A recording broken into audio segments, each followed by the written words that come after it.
Welcome back, ladies and gentlemen. You're still watching the Nile cruise, and now we're going to talk about a very interesting topic, which is the artificial intelligence supportive tool or complete dependence.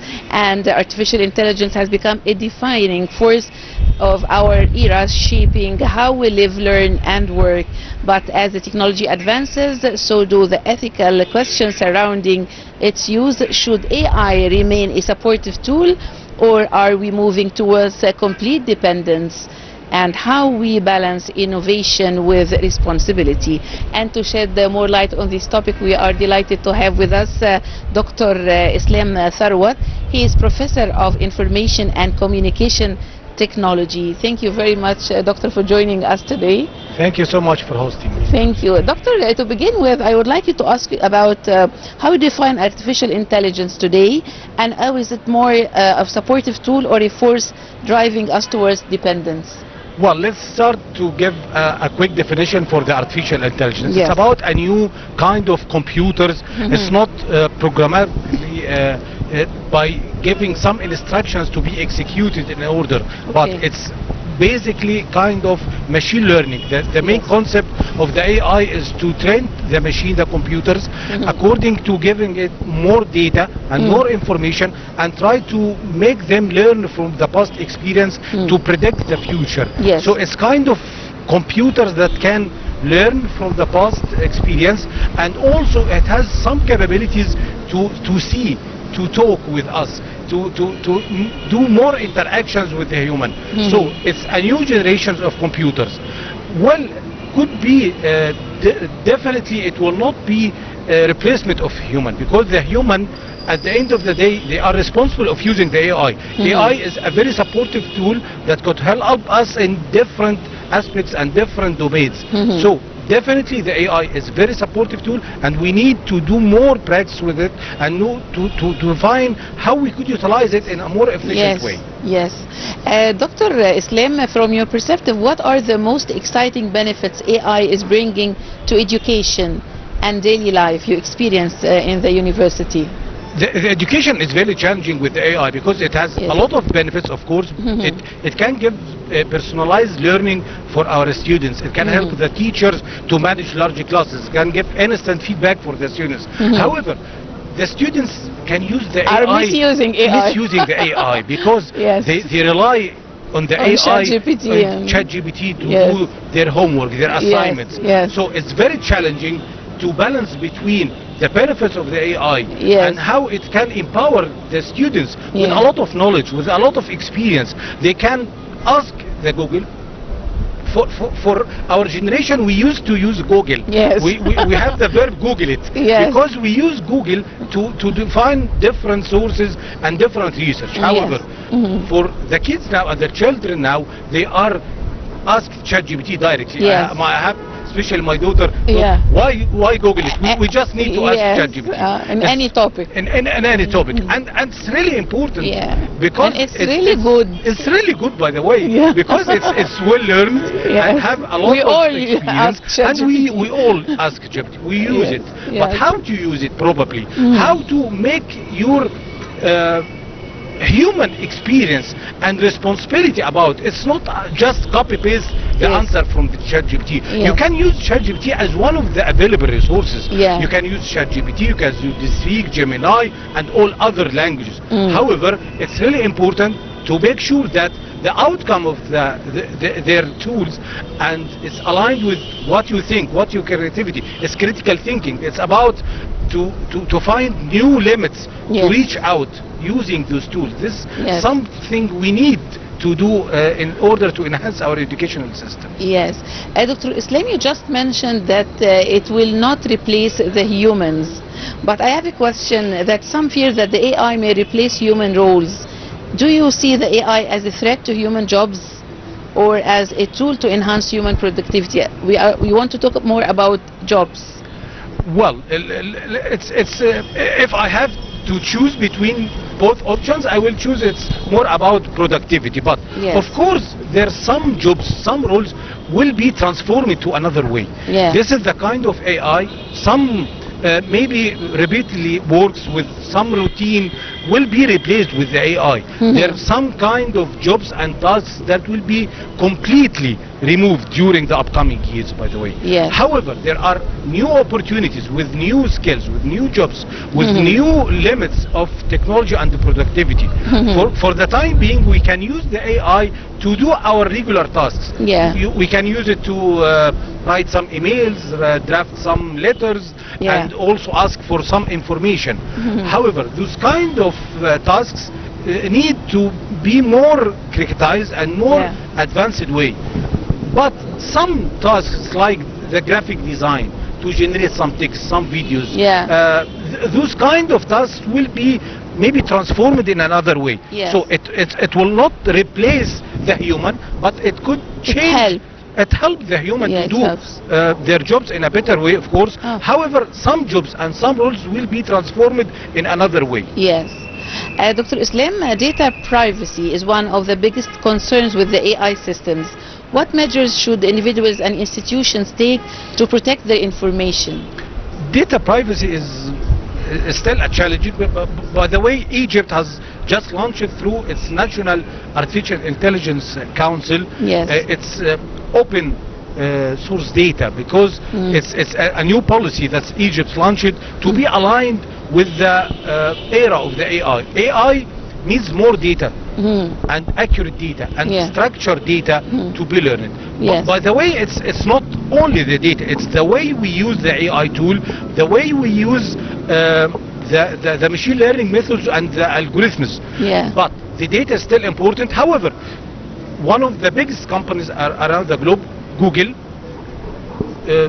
built Gemini. However, there are small company, it's like more startups, OpenAI, using more learning methods, and they have not the huge amount of data like Google, but they can propose and develop new AI models that could do in a better way. And so it's not about the privacy of data. The privacy is more related with the persons, the human. It's not about the institutions. The institutions focus about the security of data and confidentiality of data. So we need to emphasize that there is some concerns about the privacy, because the misuse of the individuals, because they're sharing with the AI tools their their daily news, their thoughts, their ideas. It's not a good way, of course.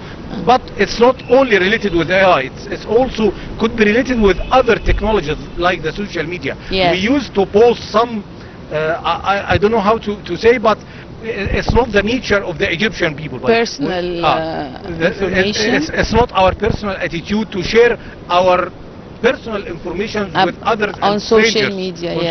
But the social media changed our nature, changed our attitude, and this is kind of, we think that we can talk with the AI and there is some secret information between. No, it's not secret at all, because there are algorithms that could analyze the data and maybe someday they can use it against you. So it's really important. So be cautious. Very cautious. To be cautious. And maybe don't share all the information either with the AI or the social media or with any other relevant tools, of course. Okay. Dr. Islam, some countries are racing to adopt AI quickly, while others are more cautious. Do you believe a global standard for ethical AI is possible? Yes, sure. We need to have some ethical standards, and there is a lot of talks in the research and scientific community to have this kind of standards. However, the new technology usually not have standard in their early days, by the way. So it's the time now to race. Yes. And we can see different countries are racing together to find some empower and some benefit to get more edge, to have more AI or more powerful AI tools. So I don't really believe that those kind of countries will agree on a basic standards. However, it's like the nuclear club, by the way. There are some with the era of the nuclear research. There are many countries are going with the race. However, some countries reach, and they countries agreed together to make the standard which can allow them to be in the front of the and to maybe forbid or try to resist the other countries to. So the kind of standards will limit the use of the AI, Yes, will limit the power of the AI. Yeah. And this will not be happen until we can reach its limits. Yes. For the time being, there are race. You can see the USA, China, Europe. All of them are trying to find new ways, Yes. new developments, new Yes. tools to compete with each other. Mhm. All of them are talking about the responsible AI and ethics for the AI and how to use AI in a very good manner. However, we cannot expect that until we can find some agreement point and some countries reach this kind of tool. Yeah.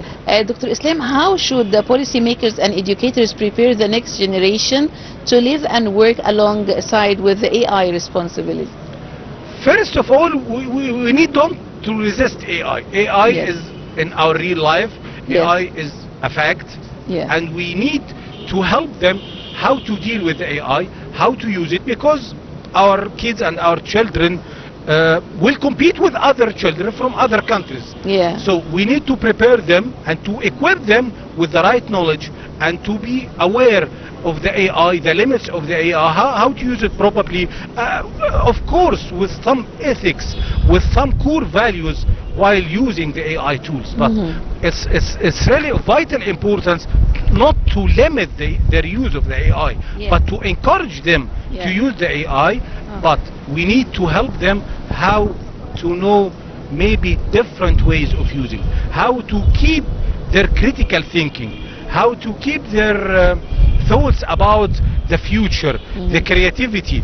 So we need to improve other skills instead of just give them some knowledge and try to assess their ability to remember this kind of knowledge. Yeah. No, it's about leave the knowledge, because the knowledge now is mostly available, Yes. but we need to encourage them to use those tools and to develop other skills that could help them in the future. So Yeah. it's not about to resist the AI, it's Yeah. to encourage them to use the AI properly, Yes, in a good way. in a good way.